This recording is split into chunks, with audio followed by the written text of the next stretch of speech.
Sprova është mëshirë prej Zotit. Sprova është argument se Zoti do fort. Pra ti mund t'jesh i hutu, ti mund t'jesh i zhyt, ti mund t'kesh problemet më dha, Zoti nuk do që të vazhdosh në atë mënyrë, dhe Zoti t'jep një goditje që ti sistemin e të vish në vete, të kuptosh se nuk je aty ku duhet. Zoti do me të pastru, ti je i rëndu faktikisht, po ti nuk e kupton. Dhe Zoti t'jep një shkundje me sprovën që të sjell, në mënyrë që ti të lirohesh nga gjunat, nga mëkatet.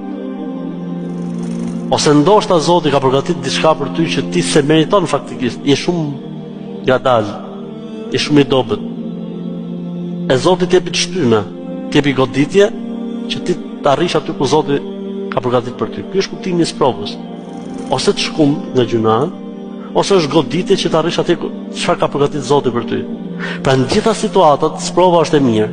Në gjitha situatat.